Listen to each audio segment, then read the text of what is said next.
Assalamualaikum warahmatullahi wabarakatuh. Kami dari kelompok 1 yang beranggotakan Dela Nur Halimah, Rismayanti, dan saya sendiri, Maudy Astriani. Di sini kami akan menjelaskan mengenai contoh soal tentang penghitung pajak penghasilan PPh 21. Untuk memenuhi tugas evaluasi tengah semester genap tahun ajaran 2022. Mata kuliah perpajakan dan praktikum dengan dosen pengampu Bapak Muhammad Sugiharto, SEMM.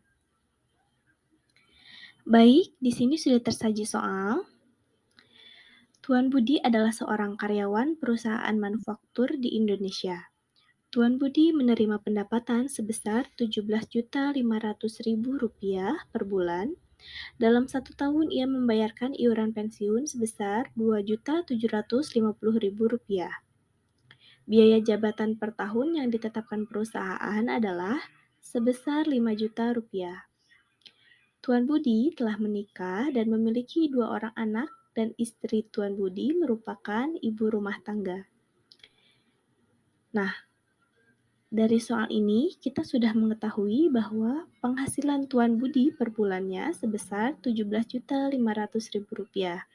Dan adapun biaya yang dia bayarkan selama 1 tahun ialah iuran pensiun sebesar Rp2.750.000 dan kemudian juga ada biaya jabatan per tahun sebesar Rp5.000.000.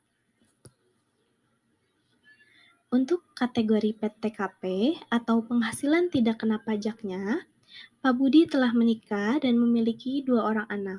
Namun istri Pak Budi tidak bekerja. Berarti artinya penghasilan Pak Budi ini kategorinya itu K-2 yang artinya K itu telah menikah atau kawin dan 2 yang artinya memiliki 2 tanggungan yaitu 2 orang anak. Namun karena istrinya tidak bekerja sehingga kita tidak perlu menambahkan I atau istria keterangannya. Lalu, mari kita lihat simulasi perhitungannya. Penghasilan bruto Pak Budi per bulan adalah sebesar Rp17.500.000. Lalu, penghasilan bruto ini dihitung selama 1 tahun yang artinya Rp17.500.000 ini dikalikan 12 menjadi Rp210 juta per tahun. Kemudian, biaya-biaya yang tadi, biaya jabatan per tahun dan biaya pensiun selama 1 tahun itu dijumlahkan totalnya, yaitu Rp5 juta, lalu ditambahkan Rp2.750.000. Total yang kita dapat adalah Rp7.750.000. Nah, Rp7.750.000 inilah yang akan mengurangi penghasilan bruto Pak Budi, sehingga nantinya akan didapatkan total Rp202.250.000. Ini merupakan penghasilan neto selama 1 tahun Pak Budi bekerja. Nah, sebelumnya tadi kita sudah mengetahui PTKP Pak Budi adalah K2 yang artinya sudah kawin dan memiliki 2 tanggungan. Untuk wajib pajak Pak Budi sendiri ia mendapatkan PTKP sebesar Rp54 juta, kemudian ditambah insentif karena sudah menikah sebesar Rp4.500.000, kemudian ditambah lagi insentif sebesar Rp4.500.000 per tanggungan, dan dikali 2 dengan total Rp9 juta karena Pak Budi memiliki 2 tanggungan. Kemudian semua dijumlahkan sehingga menghasilkan angka Rp60.500.000. Lalu ini mengurangi penghasilan neto Pak Budi. Sehingga nanti akan muncul yang namanya penghasilan kena pajak. Nah, penghasilan kena pajak inilah yang akan menjadi dasar perhitungan pajak penghasilan PPh 21 terutang. Total PKP Pak Budi sebesar Rp134.750.000.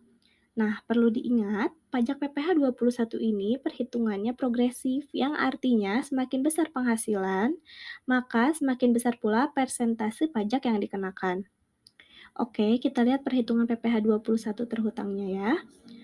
Sampai dengan Rp60 juta itu dikalikan 5%, yang artinya penghasilan Pak Budi dalam hal ini sebesar Rp134.750.000 itu masih termasuk kategori Rp60 juta, sehingga ketika dikalikan dengan 5%, maka akan menghasilkan angka sebesar Rp3 juta.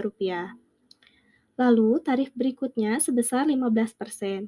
Kita kalikan dengan sisa pendapatan Pak Budi, yaitu sebesar Rp74.750.000, sehingga menghasilkan angka Rp11.212.500.